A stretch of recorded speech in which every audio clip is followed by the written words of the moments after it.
I was reborn. Reborn on the wedding night with that scumbag Ryan Carter. When I opened my eyes, the first thing I saw was the red double happiness symbols pasted on the glass window of the bridal chamber. The bed was decorated with red dates, peanuts, long guns, and sunflower seeds, traditional symbols wishing for children early, while balloons had fallen onto the floor. The whole scene was nothing short of a cruel joke. In my previous life, just before I died, I witnessed the man I once loved, my husband, Ryan Carter, standing by the roadside, passionately kissing his so-called brother, Jason Miller. The image of them embracing had been seared into my mind, mocking my years of devotion. Now, I sat in front of the dressing table, still wearing my wedding toast dress. Outside in the living room, Ryan and his friends were drinking and laughing. The marriage certificate had been signed, the wedding ceremony had been completed, and nothing had changed. This marriage had happened just as it did in my previous life. But this time, I had my past life's memories. I knew exactly how this story would end. But now, I had a chance to change it. As I slowly removed my makeup, my mind replayed the events of my past life. On my 30th birthday, Ryan had sent our child to his parents' house. I had thought he wanted us to spend a romantic evening together, so I foolishly anticipated a birthday surprise. But as night fell, there was no surprise, only devastation. Ryan placed 2 documents in front of me, a divorce agreement and a joint debt settlement. I stared at him in disbelief. He sat there at the dining table, emotionless, and said, "Let's end things peacefully." My hands trembled as I picked up the divorce papers. The pages were filled with dense text, and I forced myself to stay calm as I searched for the key details. After the divorce, he would have full custody of our child. There would be no division of assets. Worse yet, a staggering $6 million in debt was to be shared between us. I couldn't understand. How had things come to this?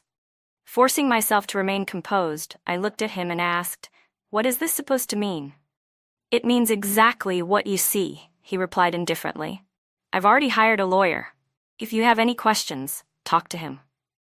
He handed me a business card as if he were dismissing an unimportant matter. Rage surged through me. Without thinking, I slapped him hard across the face. He didn't dodge, he didn't even react. His silence made my anger burn even hotter. I lunged at him, hitting, kicking, clawing, releasing all the pain and humiliation that had built up inside me. This desperate struggle continued for over 10 minutes until, finally, he shoved me away. "Enough," he snapped. "You were the one who clung to me, refusing to let go. Every second with you disgusts me. Do yourself a favor and sign the damn papers." Then he walked out. I sat there on the cold floor, stunned, for what felt like an eternity. Later, I went to his parents' house, hoping to take my child back, but they were already gone. The house was empty. His entire family had vanished, cutting off all contact with me. My calls went unanswered. I was blocked on every platform. Even Jason Miller had disappeared without a trace. The only person who reached out was Ryan's lawyer. He coldly advised me that, since I had no job and no money, signing the divorce agreement now would allow me to take on a smaller portion of the debt. Debt? What debt? I had married Ryan right after college. Soon after, I became pregnant. He was the one who insisted that I stay home, promising that he would support me. When he said he wanted to start a business but lacked the funds, I gave him everything I had without hesitation. My savings, the money my late parents had left me. I even sold the house they had left me. But now, the lawyer produced evidence. The $30,000 down payment for our house had come from a loan Ryan took from his parents. Every monthly mortgage payment had also been covered by them. Legally, his parents were the rightful owners of the house. Now, I was being ordered to vacate the property within 2 days.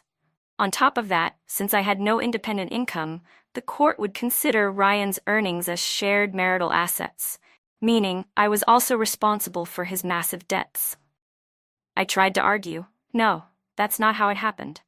But no one cared to listen. I had lost my parents at a young age. Now I had been deceived by the man I had loved, the man I had sacrificed everything for. My child was gone, my home was gone, everything was gone. In my despair, I stumbled into a bar, determined to drown my sorrows in alcohol. Something felt strange about the place. The bar was filled mostly with men. The air was thick with the smell of sweat and liquor. the music pounding in my ears, the neon lights flashing in dizzying colors. I found a corner, grabbed a bottle of beer, and lifted it to my lips, ready to drink it all in one go. But just as I tilted my head back, my gaze landed on the entrance. There, standing under the dim lights, was Ryan. I blinked, shaking my head to clear my vision. But no, I wasn't imagining it. It was him. And beside him, Jason Miller. I let out a bitter laugh. So the old saying was true after all. Brothers are like limbs, women are just clothing. That bastard had thrown me away like trash, only to come here and drink with his good brother. Fine. If he thought he could walk away without consequences, he was sorely mistaken. Fueled by alcohol and fury, I stumbled toward them. But before I could reach them, they were already gone. I wanted to cross the street and chase after Ryan.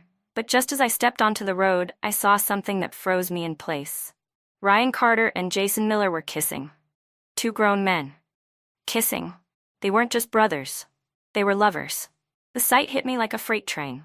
My mind went blank, and my feet felt as if they were filled with lead. I couldn't move. I couldn't even remember what I had intended to do. And in that split second of shock, a massive truck came speeding toward me. The blinding headlights swallowed my vision. I saw nothing. I died, crushed beneath the wheels of that truck. As I recalled the tragic ending of my past life, a cold sweat broke out all over my body. Damn you, Ryan. How could I have been so blind? How did I not see that you were gay? I never had anything against same-sex relationships or any marginalized groups. As long as people followed the law and lived with integrity, I had no problem with them. But you, Ryan, you shouldn't have deceived me. You shouldn't have used me as your cover, your beard. You shouldn't have married me just to have a child. You shouldn't have schemed to take my parents' inheritance. And you definitely shouldn't have been conspiring with that damn Jason Miller. The two of you hiding in the shadows, lying to me, betraying me. You both deserve to rot in hell. Fueled by hatred, my head felt heavy, yet no matter how much I tossed and turned, I couldn't sleep. Finally, I got up and walked into the living room. Ryan had passed out drunk on the couch, completely wasted. I nudged him with my foot, no response. Raising my leg higher, I delivered a few sharp kicks to his inner thigh. Still nothing. In my past life, I had waited for him in the bedroom all night. His friends had all left, yet he never came to me. Instead, he had half collapsed on the sofa, completely drunk. At the time, I couldn't move his 6'2" frame, so all I could do was wipe his face with a warm cloth, help him into a more comfortable position, and let him sleep there. I had even stayed up all night beside him, afraid that he might wake up feeling sick or thirsty. But this time, I wouldn't be so pathetic. I dug into Ryan's pocket and pulled out his phone. Unlocking it was easy. I had watched him enter his passcode enough times. Quickly and quietly, I installed tracking software onto his device. Now, not only could I see his real-time location, but I could also monitor everything he did on his phone. I had been foolish in love, but I was far from stupid. The next morning, Ryan went to work as usual. I stayed home, but I had my own plans. First, I went to the bank. I converted the $500,000 inheritance my parents had left me into a 10-year fixed deposit. Then, I rented a safe deposit box and stored the deed to my parents' house inside. That wasn't enough, though. I needed more security. Returning home, I researched marital debt laws. That was when I discovered something crucial. Every month, Ryan had given me a portion of his salary as household expenses. That meant, in legal terms, his earnings were considered part of our joint financial responsibilities. If he accrued debts, I would be held accountable unless I could prove the money was spent solely for his personal use. I checked his phone activity from that morning. He had been in contact with Jason Miller. Their messages revealed Jason was nervous, worried that Ryan might actually develop feelings for me. As if that wasn't laughable enough, I also discovered something even more damning. Ryan was involved in online gambling.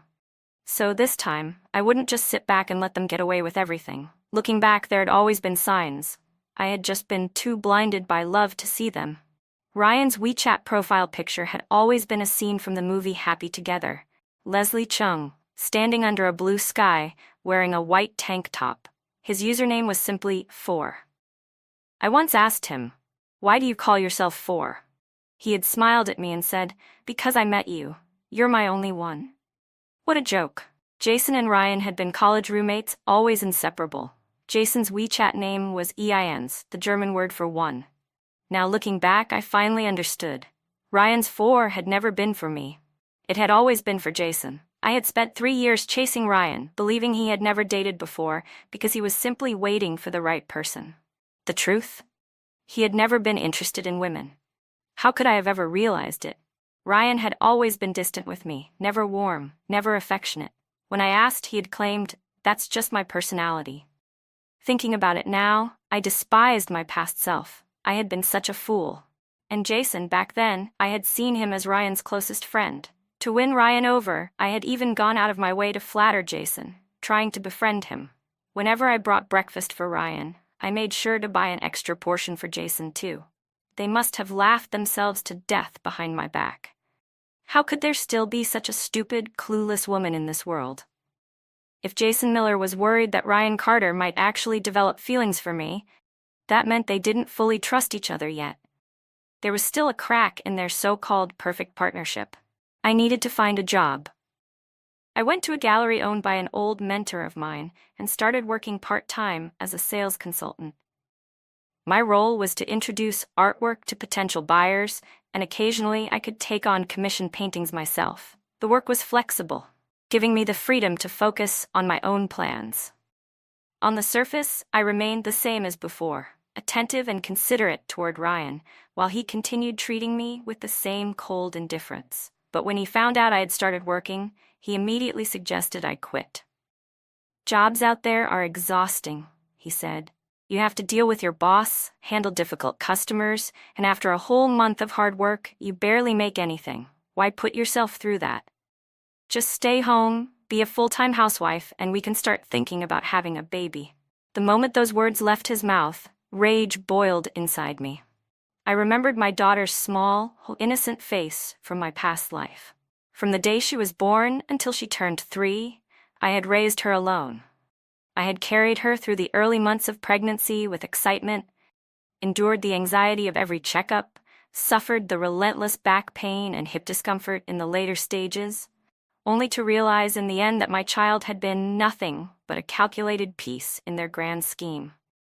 After my daughter was born, Ryan's parents never once helped care for her. They claimed they were too old and frail, leaving me to handle everything on my own, feeding, bathing, sleepless nights, learning how to be a mother.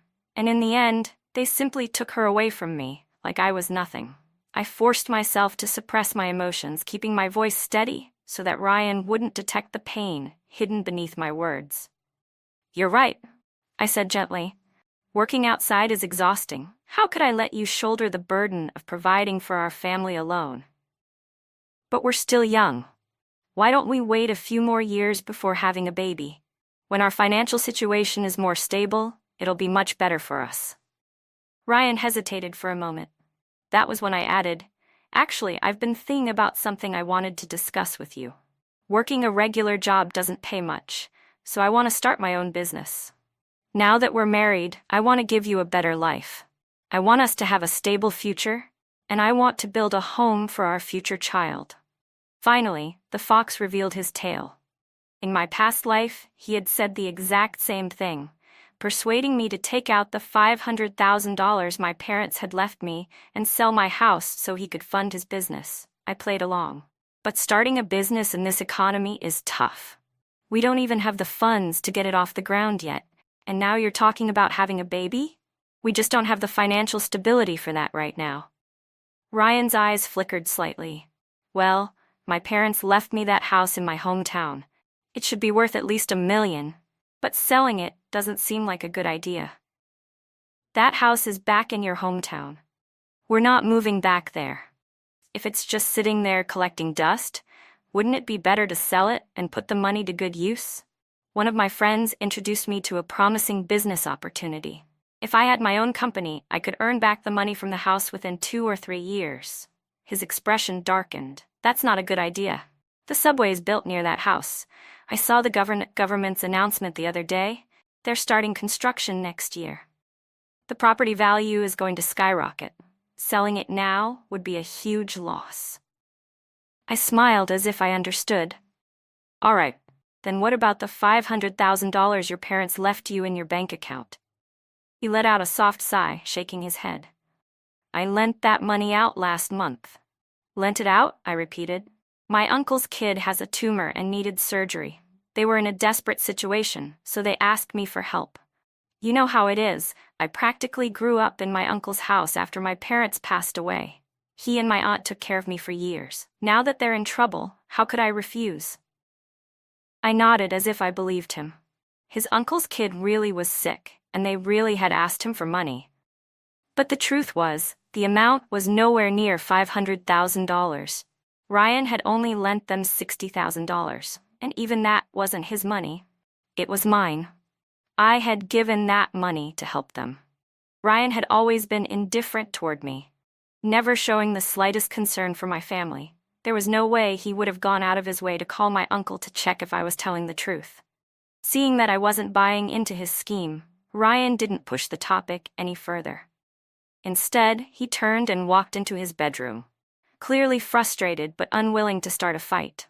I knew he wouldn't get angry, not yet. His ultimate goal hadn't been achieved. He and Jason were together, but two men couldn't have a child. Since he had already chosen to marry me, he wouldn't give up so easily, just because of a minor setback. After all, women as gullible as me were rare finds. And now, he was starting to plant the seeds for the next step, having a child. I really wanted to slap myself. In my past life, Ryan had convinced me that he believed in platonic love, that he had no real interest in physical intimacy. As for having a child, that had been carefully planned. I had tracked my ovulation, and we had followed a schedule. Thinking back on it now, it made me sick, that despicable man. How blind had I been? How much had I trusted and loved him to believe such ridiculous lies? As for now, we still hadn't been intimate. The day after our wedding, he had thrown himself into work, coming home late every night. We slept in separate bedrooms. I checked his phone again. Jason had sent him a message. Jason, did you get it done? No, didn't get anything. What do you mean? Didn't you say all you had to do was tell her you needed money, and she'd hand it over immediately? Plans changed. What else can I do? Jason didn't reply. Instead, Ryan opened an online gambling app. He joined a high-low poker game, placed a bet of $1,000, and won. He kept playing, 3-4 more rounds, and each time he won. In just a few minutes, he had made $20,000. I knew this game all too well. At first, they let you win, make you feel like you're on a lucky streak. Then, once you're hooked, they make you lose everything. And when you're completely drained, they push you into taking out loans. I hadn't expected Ryan to get into gambling. No wonder, in my past life, we had racked up $6 million in debt. So that's where all the money had gone. For now, he didn't seem completely addicted. After winning $20,000, he withdrew immediately. That worried me a little. What if he stopped here? What if he didn't spiral downward like I needed him to? I wanted to see him ruined, drowning in debt, hunted by loan sharks. I recalled something I had once read. Gambling is like drug addiction. Once you start, you can't stop. Right now, he was satisfied with the $20,000. But soon, he'd crave another $20,000. Then more. The thrill, the temptation, it would consume him. The next few days passed quietly. Ryan continued gambling from time to time, but he was cautious. He only bet a few thousand at a time, winning some, losing some. One evening, he handed me a bank card. This is for household expenses. Keep it and use it as needed. In my past life, I had relied on this card for everything: bills, groceries, daily expenses. But now, I had my own income. My salary was more than enough to cover my needs. I had no intention of touching that money. Ryan was smart. He thought that by giving me a mere $2,000 a month in household expenses, he could ultimately trick me into sharing responsibility for his $6 million debt. If I had never met him, my life would have been so much better. At the very least, I wouldn't have suffered such a tragic ending. Recently, I had also been keeping an eye on Jason. He was working as a model at a small agency. No real fame, just some occasional mall openings and promotional events. Ryan and Jason met twice a week on average. Before one of their meetings, I deliberately placed a few strands of my hair on Ryan's jacket. After he left, I disguised myself and followed him. I watched as he drove to Jason's agency, picked him up, and then headed toward another location. I took a taxi and had the driver follow them. The driver was nosy. "Your husband cheating on you?" he asked. I gave a small smile, but didn't answer. They arrived at the same bar as before. Now, I was certain it was a gay bar. No wonder the atmosphere had felt so strange when I had been there last time.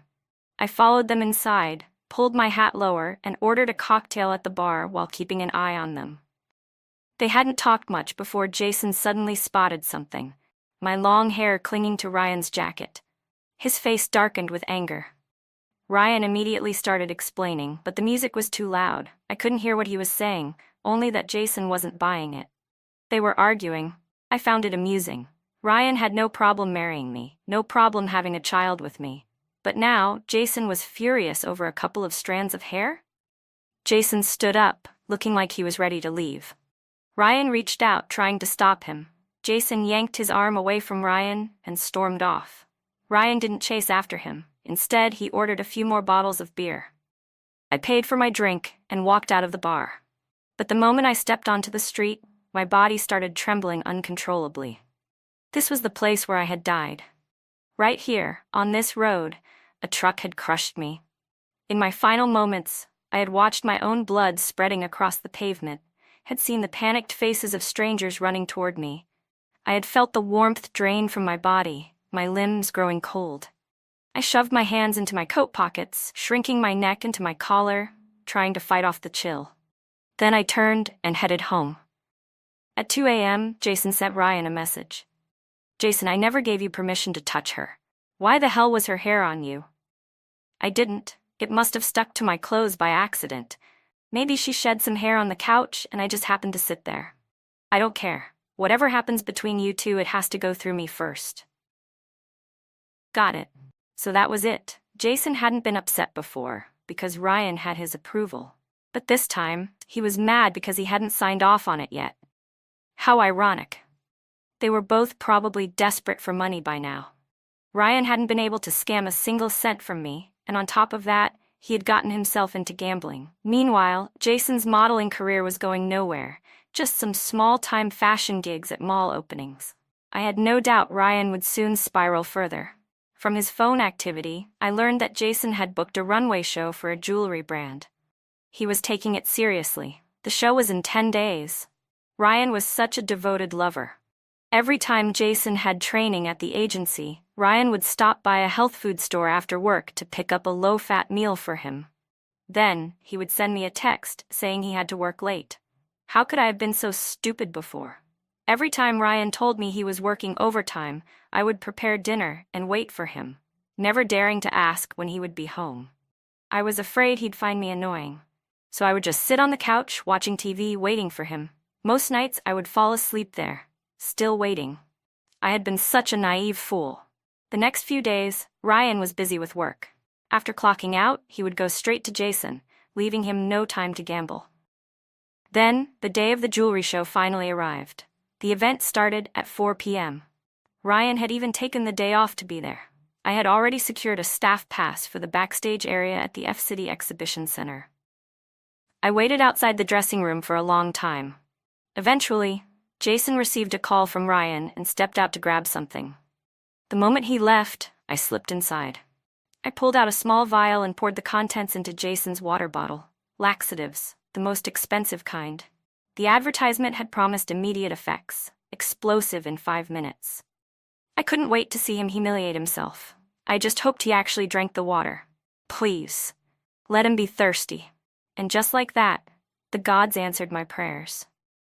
Right before stepping onto the stage, Jason took a sip from the bottle. I had already retreated to the audience, ready to witness the grand moment. The runway lights flickered as models strutted down the stage, showcasing the jewelry. The seats were packed. The atmosphere was elegant, the music soft and calming. Then came the male models. Jason walked out, wearing a loose black and white striped shirt, white trousers, and layers of jewelry around his wrists and neck. Under the bright lights, I noticed his expression shifting. His movements became stiff, his face contorted. He was struggling to maintain his composure, forcing his mouth into a tight, thin line. His nostrils flared. Then, finally, he lost control. The music was soft, almost delicate. So when the sound escaped his body, the entire room heard it. A loud, unmistakable noise. People looked around in confusion. Then, another burst, and another. He was at the front of the runway. The audience on both sides saw it first. The yellow stains spreading across his pristine white pants. The gasps started. And then, a woman in the audience lost control of her dog. The dog charged onto the stage, running straight for Jason. Jason panicked and tried to flee backstage. As Jason ran stiffly across the stage, he glanced back at the dog chasing him. In his panic, he tripped and fell flat on the runway. The dog pounced immediately. The entire event erupted into chaos. Other models stared in shock, some gasping in horror. Staff members rushed onto the stage, but it was too late.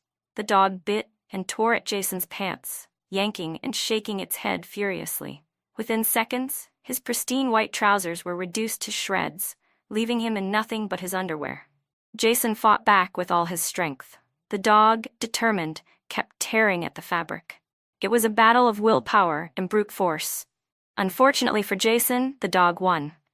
His screams of pain echoed through the venue. The dog's owner was frantic.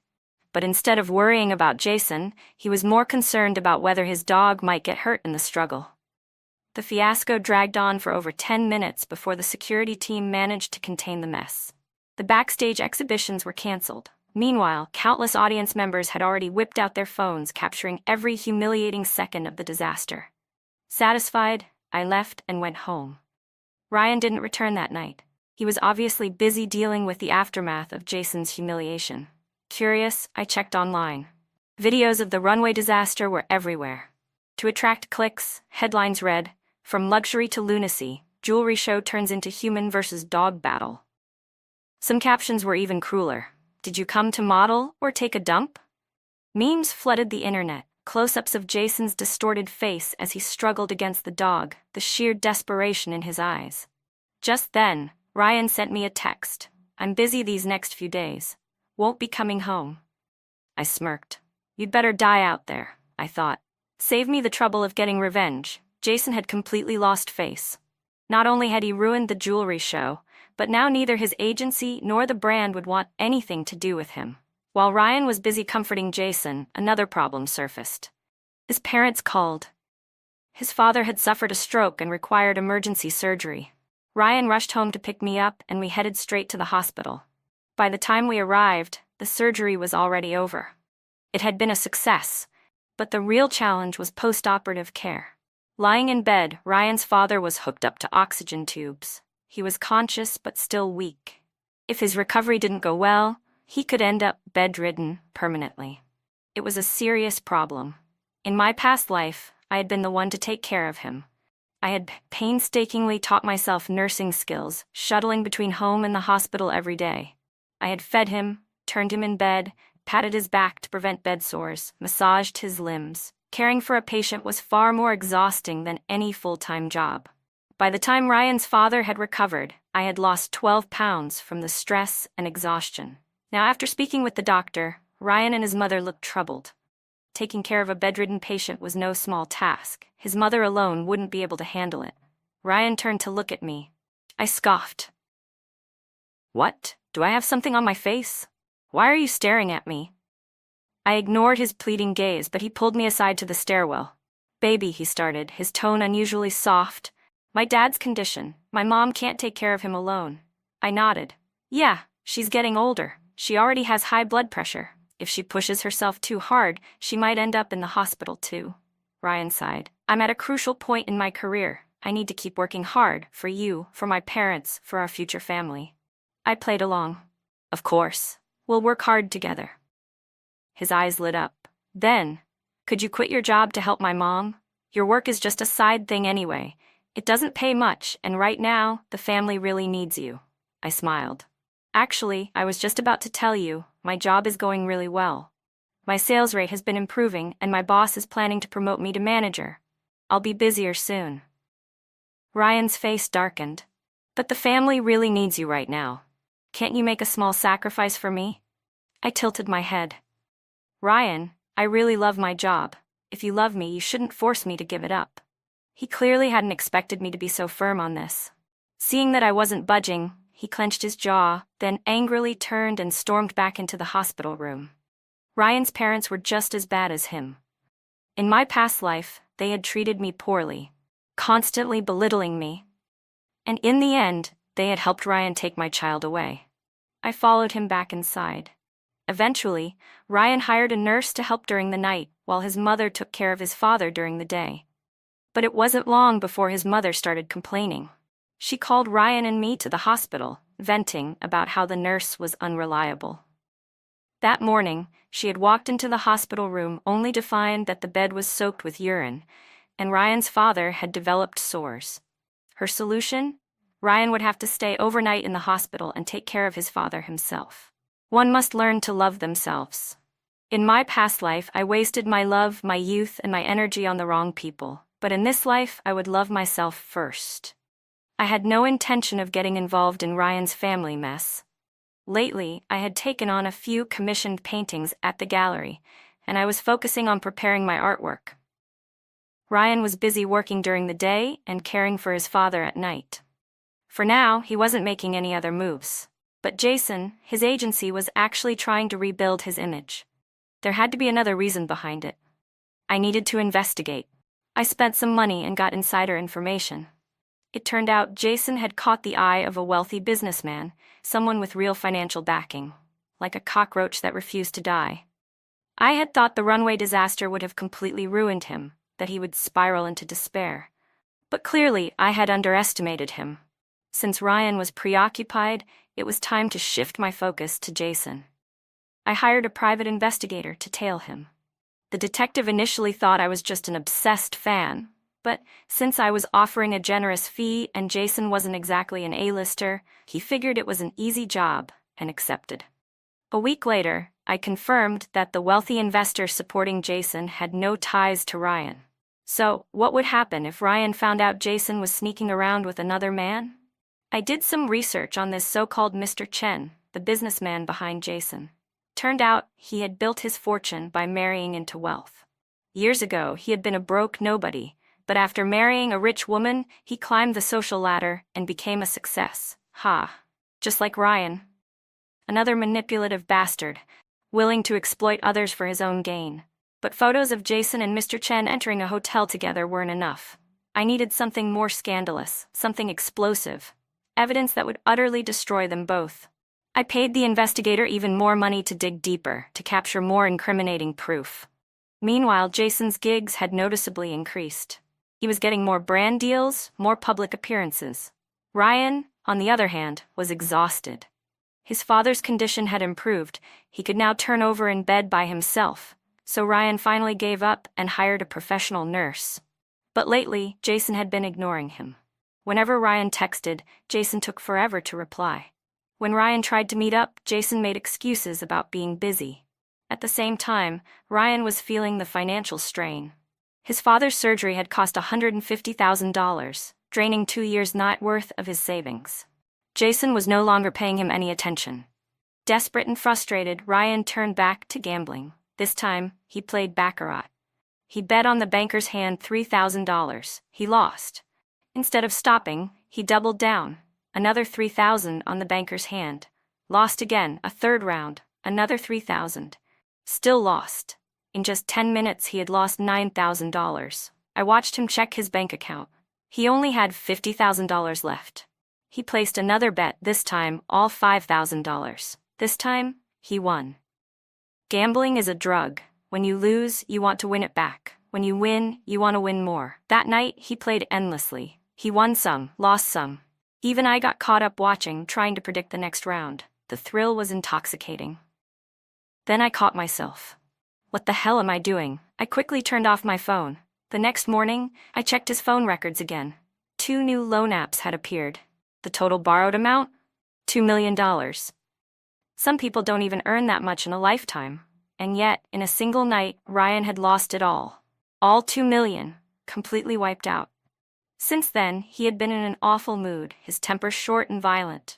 I avoided him, spending most of my time at the gallery, working on my paintings. But to my surprise, he showed up at the gallery looking for me. In the past, whenever he needed something from me, he would just call, and expect me to come to him. If he had come all this way, that could only mean one thing. He wanted something from me. Sure enough, it was about the house my parents had left me. I looked at him and smiled. "If you're short on money for your business," I said sweetly, "why don't we sell the apartment we're living in now? After all, the house my parents left me is about to appreciate in value." Ryan came up with all kinds of excuses, but I rejected them all. Meanwhile, there were new developments with Jason. His meetings with the wealthy businessman had noticeably increased. Every time they met, it was at the luxury penthouse suite of the Grand June Hotel. After finishing my work at the gallery today, I went to a real estate agency to look for a new place. My time with Ryan would eventually come to an end. I needed to find a place before that happened, unlike my past life, where I was thrown out with nowhere to go. Ryan was clearly in a bad mood. He sent Jason a message. "Ryan, where are you? I miss you. I'm busy with a photo shoot. My agency booked me for a magazine cover these past 2 days." "Is everything settled from before?" "Yeah, a senior contact helped me out. I feel like we've grown distant." "No, I've just been really busy lately." "All right then." Feeling dejected, Ryan went to a bar to drink. He had already racked up $2 million in debt, yet he still had the energy to get drunk and chase after another man. That was when I got a call from the private investigator. He had obtained explosive photos of Jason. I immediately arranged to meet him. When we met, he was brimming with confidence, leisurely sipping his coffee. I was impatient. "Where are the photos?" he smirked. "You're lucky, to have hired such a brilliant private investigator. No one else could have gotten these shots." I rolled my eyes. "Are you trying to raise the price?" He chuckled. "Come on, give me some credit. I have my professional ethics. But let me tell you, I staked out the hotel for an entire week, waiting for this moment." He took another sip of coffee, dragging out the suspense. "Those two are disgusting," he finally said. "Guess they were looking for a thrill. They didn't even close the curtains and just went at it right by the window." The more anxious I got, the more he seemed to enjoy taking his time. Finally, after finishing his drink, he pulled out his camera. The photos were crystal clear. 2 naked men in front of the hotel's massive floor-to-ceiling windows. Jason was on his knees, while the other man, who looked to be in his 50s, stood behind him. Even though the shots were taken from a distance, their faces and movements were unmistakable.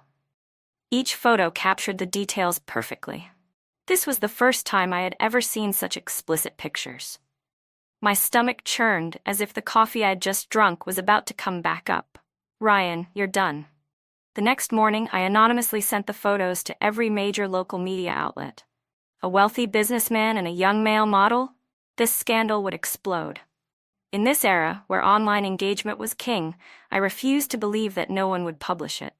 All it took was one outlet to post it, and there would be no stopping the news from spreading. Last time, Jason had been just another no-name model. It had been easy for his agency to suppress the story. But this time, not so simple. Sure enough, within minutes, it blew up on Weibo. Once one news outlet broke the story, the others followed. Within moments, it was the #1 trending topic in the city.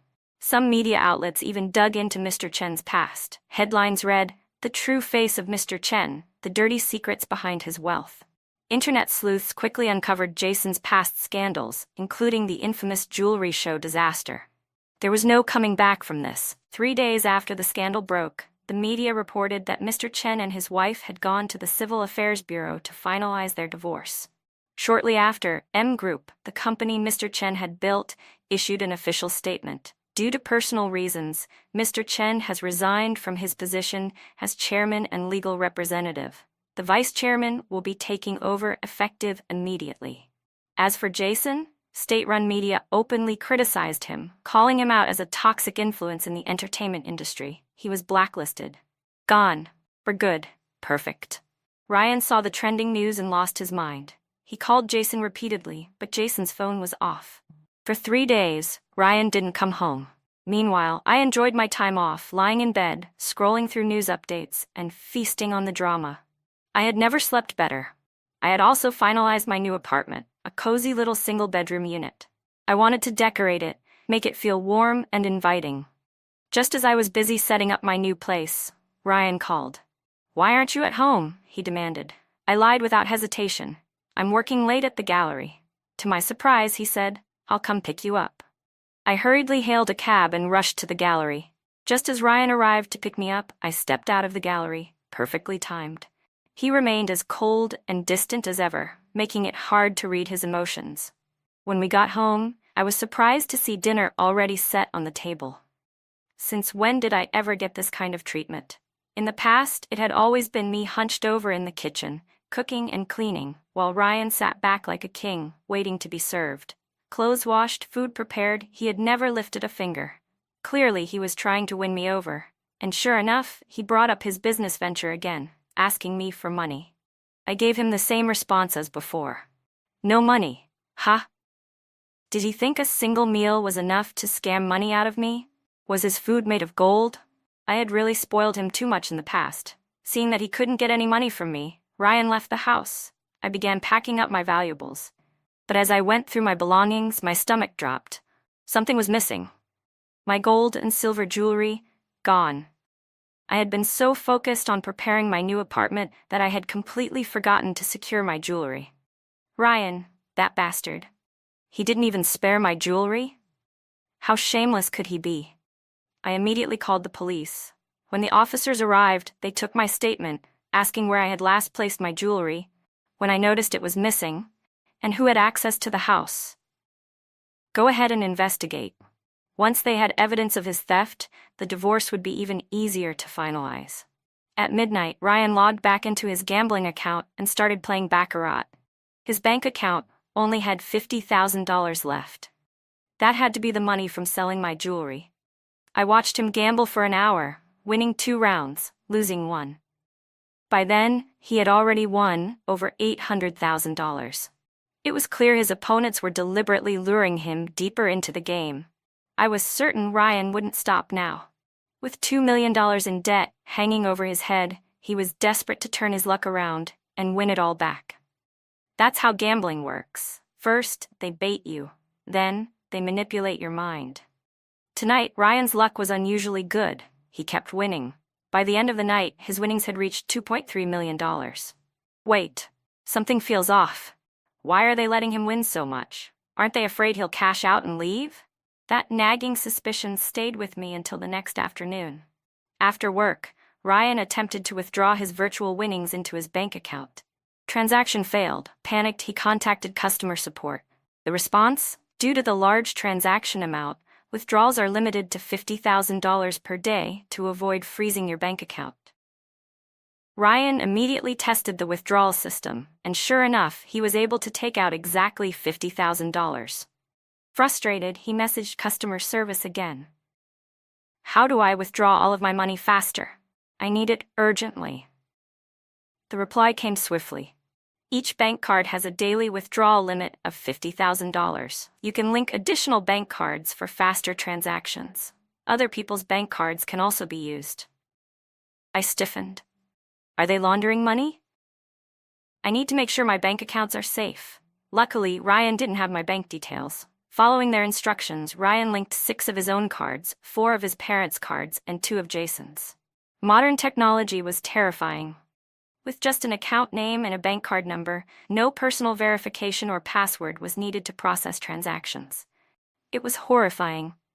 After a few more adjustments, Ryan had successfully linked a total of 12 bank cards. That night, he withdrew $60,000. Would he stop there? Of course not. Some people foolishly believe they can get rich through gambling. Ryan was one of them.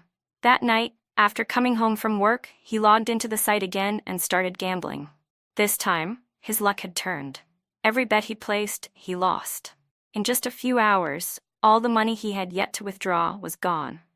As his phone lit up with debt collection messages, Ryan ignored them. Instead, he took the $60,000 he had managed to withdraw and deposited it right back into his gambling account, hoping for a comeback. But reality doesn't bend to wishful thinking. He lost every single round. Ryan kept gambling, round after round, refusing to accept defeat. The more he lost, the bigger his bets became. Within no time, the entire $60,000 was gone. Just then, a series of loan offers popped up on the platform. He clicked on one, uploaded a photo of his ID, and just like that, the platform approved a loan of $1 million. As the night deepened, so did Ryan's descent into his gambling addiction. By the time he had lost every last cent of that $1 million, he smashed the bedside lamp in frustration. I lay in my bedroom, pretending to be in a deep sleep, silently waiting to see what he would do next. I heard him creep into my room. He opened my wardrobe. I used to keep my valuables in a small leather box on the highest shelf. Squinting slightly, I watched as he dragged a chair over and rummaged through the box. Empty. Not giving up, he snatched my phone from my nightstand. Fine. Take it. I wasn't worried at all. The phone he took was just a decoy, completely useless. The only things on it were my work chat app and some pictures I had taken at the gallery. A few moments later, he put the phone back where he found it. At this point, he had completely lost his mind. To avoid getting tangled in his mess, I decided to leave for a few days. Early the next morning, after Ryan left for work, I packed my belongings and installed 2 hidden cameras around the house. Then, I sent him a text. I have a business trip. I'll be gone for a few days. After that, I moved into my new apartment. I also warned my mentor at the gallery, just in case Ryan showed up looking for me. It had been a while since I last heard anything about Jason. I wondered how he was doing. And as if summoned by my thoughts, Jason appeared at my old home. Finding the house empty, he called Ryan. Ryan immediately took leave from work and rushed back. I watched the surveillance feed for hours, listening as Jason put on his usual act, apologizing, saying he had no choice, saying he had suffered so much. I watched as Ryan's emotions shifted, first anger, then pain, and finally heartbreak. And then, as if they were in some tragic love story, they both broke down in tears, staring into each other's eyes. I almost laughed out loud. Seriously? You two are really putting on this melodramatic show right now? Ryan really did love Jason. Jason cried for half an hour, and that was all it took for Ryan to soften. Heart aching, he pulled Jason into his arms. And then, they moved to the bedroom. Disgust churned in my stomach. The thought that I had once shared a bed with Ryan, had even given birth to his child in my past life, made me want to throw up. For 2 whole hours, they did the unspeakable. The entire thing was recorded by my hidden cameras. At one point, Jason even urged Ryan to hurry up and have a baby with me. You two disgusting creatures actually think you deserve to raise a child? Finally, I had all the evidence I needed, proof of Ryan's affair with Jason. I couldn't stand it any longer. I needed to end this marriage as soon as possible. To buy myself some time, I sent Ryan a message. My work here isn't finished. I'll be home in 2 days. Since they hadn't seen each other in a while, I figured they'd be all over each other. I'd be generous. I'd give them 2 more days. Sure enough, for the next 2 nights, they indulged in their affair. The footage was so intense that I almost felt like live streaming it for the world to see. On the 3rd day, I returned home. When Ryan came home from work and saw me there, he actually put on an act. Was the business trip tiring? Wow, he really deserved an Oscar. I let him play his role, watching him fake his concern for me. Finally, after all the small talk, he got to his real purpose. Let's have a baby. In my past life, hearing those words had made me cry tears of joy. I had foolishly believed that the man I had loved for so long finally wanted to start a family with me. I had thought that I was the one who had changed him, the one woman who made him give up his so-called platonic love. What a joke. I stood up and slapped him across the face. Hard. Then, I pulled the hidden camera from its spot on the air conditioner and threw it in front of him. Ever since my jewelry was stolen, I installed surveillance cameras at home. I've seen everything. Ryan was completely stunned. Not only had I hit him, but I had also shattered his carefully constructed lies. His face went pale. For the first time, he was speechless. Calmly, I reached into my bag, pulled out a divorce agreement, and placed it in front of him. Sign it. He sat there in silence. At that moment, there was a knock on the door. It was the police officers who had called me earlier that morning. I opened the door, and 2 officers stepped inside. After our investigation and review of the security footage, one officer said, "We have confirmed that the person who stole your jewelry is your husband, Ryan Carter." "Now we need to clarify," the other officer added. "Are these items your personal belongings or shared marital assets?" If they are your personal belongings, then this qualifies as theft, which is a criminal offense. However, if you choose to grant forgiveness, the case may be dropped. I thanked the officers and walked them to the door. Then, I turned to face Ryan. It was time to negotiate. All of that jewelry was purchased before our marriage. I said coldly, "It is my personal property. So tell me, do you want to sign the divorce papers peacefully and get my forgiveness, or do you want to face criminal charges?" Ryan's face twisted in frustration. "Divorce? Fine, but don't act like you never spent my money," he snapped. "Can you honestly say you've never touched a cent of mine?" Without hesitation, I pulled the bank card he had given me earlier from my bag and threw it in his face. "I haven't spent a single penny," I said icily. "I left it untouched, so you can use it to buy yourself a coffin. Sign the papers now while I'm still sitting here calmly. Otherwise, don't blame me if certain videos of you and Jason end up plastered all over the internet." His eyes darkened with rage. "This was your plan all along, wasn't it?" He gritted his teeth. "You venomous woman, you're the one who set me up." "Oh? So you're refusing to sign? Then I guess you'd rather go to prison?" I picked up the divorce agreement and turned to leave. That's when he panicked. He lunged forward, snatching the papers from my hand. Then, with shaking hands, he signed his name. Before walking out, I left him with one last sentence. "Take your things. Tomorrow morning, meet me at the Civil Affairs office. If you don't show up, well, you'll find out soon enough." And just like that, I was finally free. The moment I walked out of the office with the official divorce papers in hand, I felt as if the entire world had opened up before me. I was free. Ryan, on the other hand, was about to spiral into complete ruin. After our divorce, debt collectors came knocking. Desperate, he stole Jason's ID and used it to take out another loan.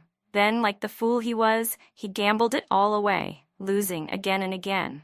The debt collectors tracked him down at work, causing a scene. He lost his job. Then, they found his parents. Ryan's father, overwhelmed with anger, suffered a second stroke on the spot. His mother, not able to handle the stress, had a stroke as well. But the debt collectors didn't stop. Ryan and Jason had nowhere to run. In the end, Ryan sold his own apartment. Then, he sold his parents' house in the countryside. Jason, having no property of his own to offer as collateral, was cornered. They broke one of his legs. Once obsessed with his looks, Jason had always dreamed of making a comeback, returning to the runway, gracing magazine covers again. But now, he was crippled. His dreams were shattered.